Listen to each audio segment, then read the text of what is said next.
Irish Media Network. We entertain. Yo, what's up? This is Jafaris and you're watching About Last Night. It's About Last Night, the show where we bring you the best gigs around Ireland. This week, our Belfast boy Andrew is up in Twitch where he's chatting to DJ Harrison BDP. And we, the Dublin team, are here in the Westbury where Soraya caught up with DJ Tensnake ahead of his gig in Pig. And Jafaris has started off his Stride tour, which has landed him in Galway, where he's chatting to our Galway boy, Joe. How are you getting on, Joe?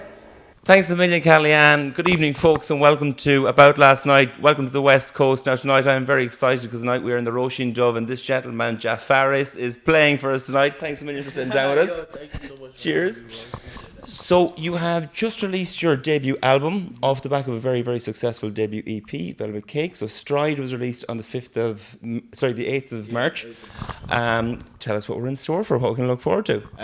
Well, it's really just it's just self-reflection album, so it's really a lot about me personally and like where I'm at mentally or where I was, and also foreseeing where I'm going kind of thing. And yeah, it's gonna be live, and it's like I have a drummer with me, and for the Dublin show we actually did a whole like theatrical thing where I had like visuals, I had extras come on, and like we acted and stuff, and obviously the music, and then I had a keyboardist and a drummer, and it was just great atmosphere. Yeah. And that's something I wanted to touch on, because your background is not just in music, it's also in acting, and dance was your first passion.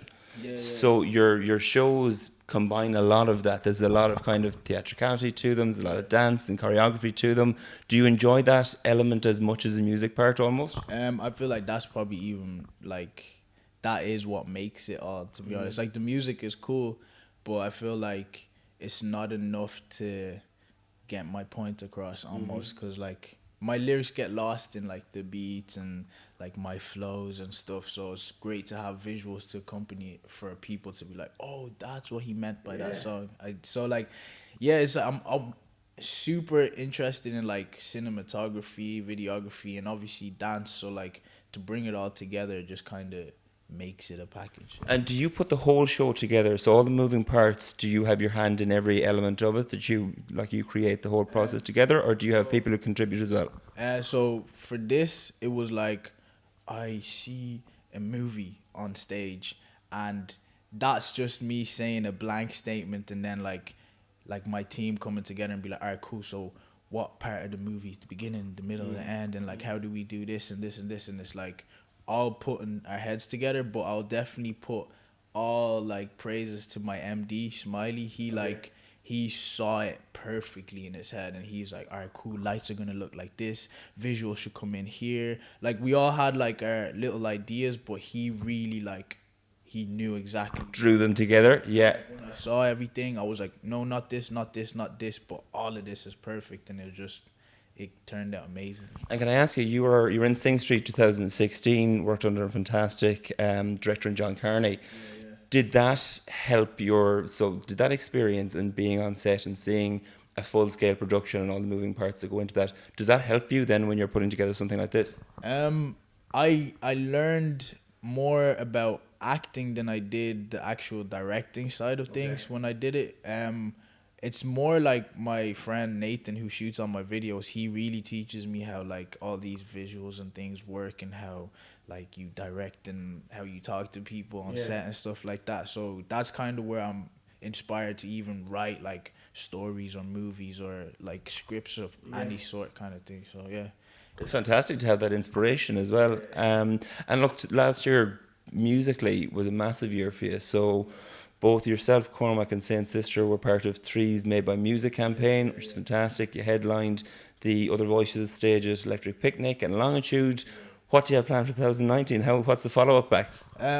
Well, I guess we get along with this tour, and then after that we have, I think, 3 festivals lined up. But what do you have coming up? Like the festivals? Yeah. I can't even say. Go on. I actually can't say until after the tour is done. Okay. But yeah, like we definitely have stuff in works, and I have collaborations coming with UK artists, and I'm gonna drop something again around September time, and I'm working on a big project that's like a visual project to like explain the album. So I'm not saying any further on that, but like, yeah, it's in the works. Okay. Well, unfortunately, folks, I wasn't able to twist his arm, but we certainly will have footage from what I expect will be a fantastic gig tonight. Good luck with the Stride Tour. Good luck with everything in 2019, and thank you so much. Over to you, Saraya, back to Dublin. Thanks a million, Joe. I am here with Tensnake. Hello. How are you? I'm very good. How are you doing? I'm good. Yeah. Well, welcome back to Dublin. Was it the last time that you were here? Was it at Forbidden Fruit? Yeah. I think that was it last year? Yeah, last summer. Yeah. Okay. Or was it summer? I can't remember. Yeah. It's meant to be summer now, but it's not. Well, getting there. Yeah, of course. So come here, look, I saw online that on Twitter that you were having a bit of R&R in the Swedish countryside. Do you think it's important for DJs and artists to, have time out? For me it is, for sure, yeah. I like to, just take some time out sometimes and be in nature. Of course, Yeah. of course. It's good for the soul, it's good for the brain. Yeah, and so I'm fully recharged and excited about tonight, actually. So tonight you're ripping up Pygmalion, yes? Yeah, it's just across the street, right? Of course. So you've done some amazing remixes in your time. Do you have a favourite of any of these remixes? It's difficult to say. Not really. Maybe. Well, I think I really like the Friendly Fires one. Okay. Yeah, it's pretty old. Yeah. Okay. Yeah, but I like. I don't think I have seen this. I heard this remix. Okay. Yeah, but you have a lot on SoundCloud. It's. Yeah, I mean, I've done. I don't know. Like there are times. Sometimes I don't do any remixes at all, and then when I'm not working on my own material, I do other remixes. Yeah.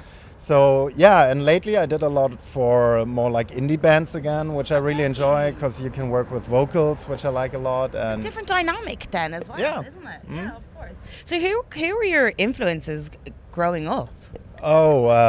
Really, like I listened to everything from like hip hop, punk, disco, boogie. Yeah, like I went through different phases. Yeah. We all kind of do though, don't we? And then sometimes we come back to it as well. Yeah, definitely. Yeah, I think I started really because of my older brother. It was like the earliest music I can remember was kind of like 80s disco. Yeah, cool. But then later that was of course not really cool, and I don't know, I had even a short metal phase and stuff like that. So it was very like all over the place. Okay. And when was your first experience to like house, electronic music, DJ decks, all of that? When was that experience happen for you? I think when I really started going out, maybe at the age of, how old was I? 16, 17. Yeah. So I went to a club with a fake ID back then, and Yeah, of course. And that was a whole new universe for me, and opened up, like a big door. Yeah. Yeah. So can we take a moment for Comic-Con? Like, it is still a banger. Like, everybody gets extremely happy when they hear this tune. It's, do you know what I mean? It's just so much fun, and yeah, it's a great fucking tune. It's really, really good. But did you think it was going to explode up the way it did? I don't think you know that. Like I did that in my little sleeping room back then on really bad equipment, like almost no equipment, and cracked software and stuff. So you don't really expect it to blow up like that. So you need a lot of luck, I guess, too. So I was lucky too. Yeah. Okay. And summertime is rolling in, as we said. But somewhere it's coming along somewhere. But what's in store for you? Like, what's happening? Are you going to take some chill time? Because I know you have time between America, Berlin. Are you going to be? Well, where will you be? The last years I was based in Los Angeles, California, so I toured there a lot. And this year I will be in Europe. There's a new album coming actually this year. So that's what I want to hear. Yes. Yeah. Yeah, it's about time. I think the last one was like 5 years ago. So Okay, so you've been working on new music then? Yeah, I worked the whole last year basically on new material, and it's finished. The last song is mixed, and it's coming out this year. Yeah, definitely. Yeah. Oh, fantastic! Delighted to hear it. Brilliant. Really, really good. Well, come here. Look. You're going to play a blinder in Pygmalion tonight. So have the best time ever, and I wish you all the best on the release of the new album. Awesome, thank you. Thanks for having me. Thank you so much for chatting to us. No worries. Thanks. We'll see you later, guys. Thank you. Bye. Thank you, Soraya. I'm here with Harrison BDP, who's back in Belfast tonight playing Twitch, this time in the Speakeasy. It's good to have you back, man. Thank you for joining me. Good to be back. Yeah. So everyone's got, their little thing about how they were introduced to dance music. Yours arrived quite early. Yeah. Your dad was a big fan of dance music. What kind of stuff was he playing, and how did that influence you then in stepping into the culture of it all? When I was growing up, it was always just trance. Like, so every time like my dad would pick me and my brother up from school or something, it'd just be like trance, full volume, all the way home. Like, like just proper like ATB 9 p.m. Was it 9 p.m. till I come, like shit like that. What else was there? I remember like all the Tiesto In Search of Sunrise CDs. Like, so I think I was like, since I was a child, it was just like that's all I knew anyway. Was just like banging like. I didn't really like have like a name for it then. I just knew it was like dance music. Yeah. So that's and then obviously like got a bit older.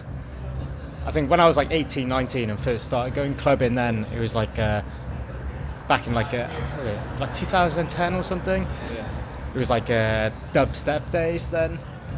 And I can remember actually like the first time I got back into well, not back into it, but like when I got really into like house music. Yeah. It was a Swamp 81 night in Cardiff, and there was like I love Swamp 81. Yeah.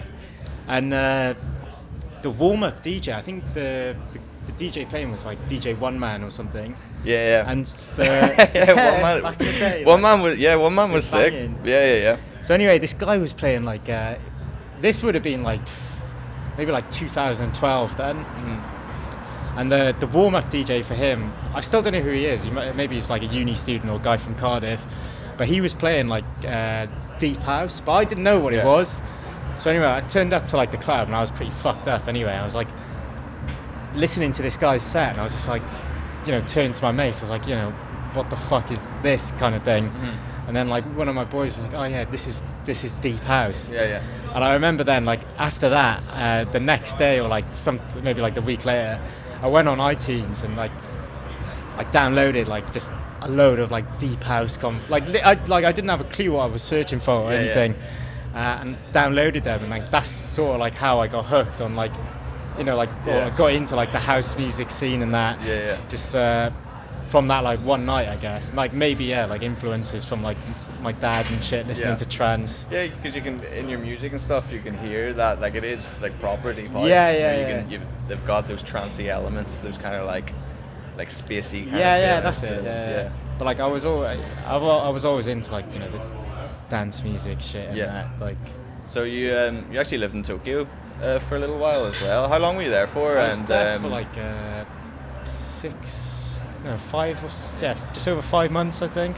So what was that whole experience like being over there? Sick. It's like how I ended up there was I think in 2015 me and my mates went to like China just for like a month traveling, and then I knew this kid anyway from Tokyo who was like mates with my best friend who was in uni somewhere. Yeah. And he was just like, oh, you're in China, like come over to Tokyo, like it's not far. It's like we were like, me and my one mate then, we was like, yeah, fuck it, we'll go to Tokyo. Went to Tokyo, like had a mad time, like went to all the clubs and that, it was sick. And then I was just like, right, I need to live in this place for a bit. Yeah. But like this was like before like all the music stuff started happening. Mm-hmm. Were you doing any kind of music stuff? Yeah, I was producing, but like I was producing shit tunes, like like back then, like shit. And then, so I think it would have been So I was in. So then Decompression came out, like I think it was like end of 2016, and then like I still wasn't like I apart from that like I wasn't really like nothing much was happening for me in terms of music and that. And then I was like, right, fuck it, January then, I was like, fuck it, I'll go Tokyo, live there. Yeah. And like, that was just like going to be like, I was going to move there permanently. My plan was to get like a job teaching music and shit.